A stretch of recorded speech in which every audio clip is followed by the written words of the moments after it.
4 keys to beliefs. Key number 1, understanding beliefs.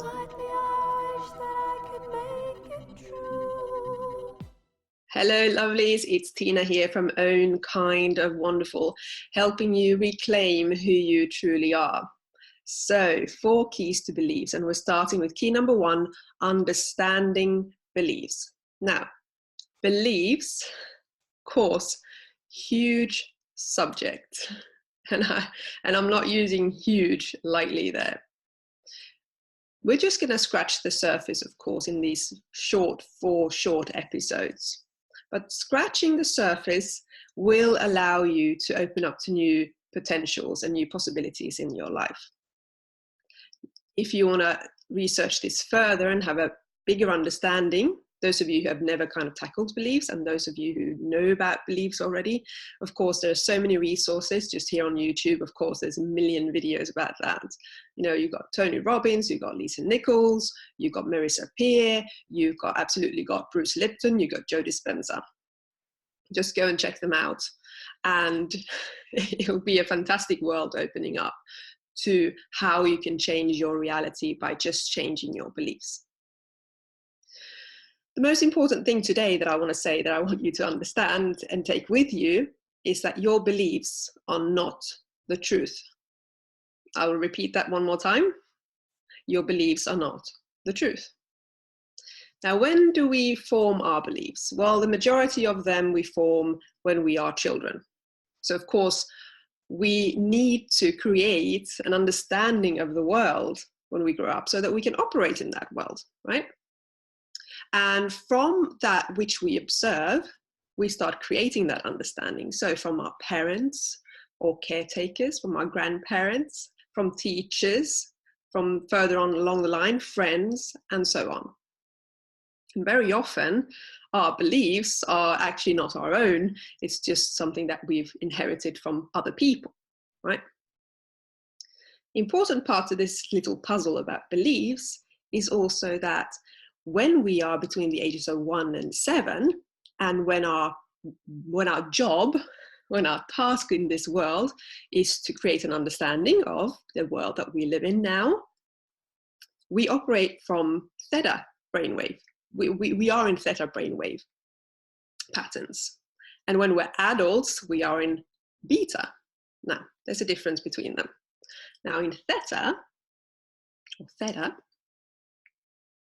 we are all about learning, of course, we are those sponges, and intuition. We haven't developed that which comes later, the ability to think logically. That doesn't exist. So when we are in a conflict with a child and we're asking them to please understand something logically, they can't because they're not there yet, right? So they are sponges. They're just kind of just taking in information, and about intuition, because of course a survival mechanism, intuition, but intuition can be lovely. It's just that we then, when we grow up, we place more importance on logical thinking than actual intuition or gut feeling. So as those sponges, we take on beliefs from the world. We see, okay, so mommy and daddy interact like this. This is what a relationship is like, right?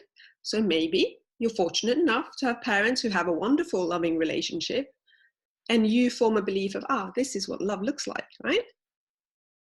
Or maybe you are born into a family that is highly dysfunctional, and there's a lot of arguments, there's a lot of power play, maybe there's even violence, manipulation, insecurity.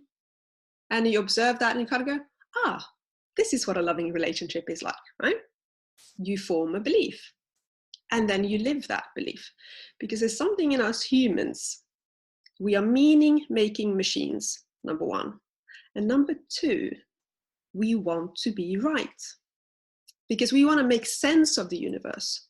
We want to make sense of all the things that happen around us. So when something happens, we go into our database and kind of go, okay, are there any similar events that have happened in my life that I can refer back to create an understanding of what this event means, right? So that's what we do. And then even if something is not good for us, even if something makes us miserable, there is a need in us to be right about the world, right?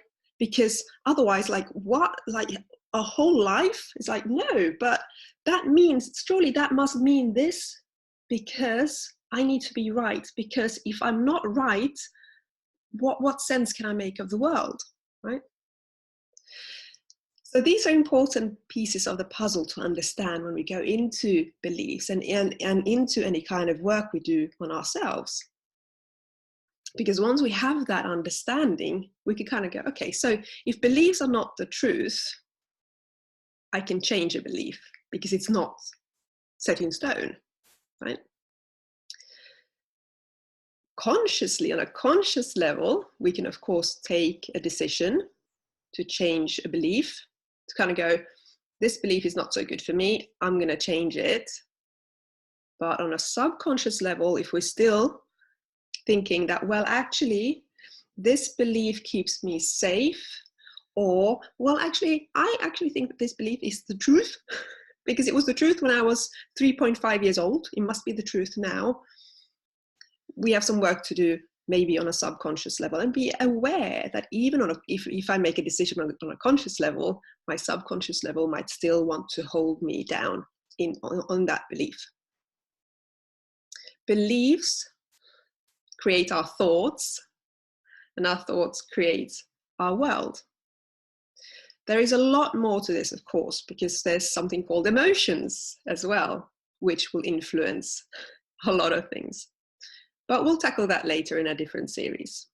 For now, knowing that beliefs are not the truth, beliefs can be changed, and understanding when the beliefs were formed will get you a long way. Right. Next time, we're looking at limiting beliefs, because those are the ones that we want to kind of start shifting, right? So that's an important piece of the puzzle. If you're new to this, there's two previous series at this point. There's Knowing Yourself, so about self-awareness. I coach you through 8 keys to that. And there's also self-love.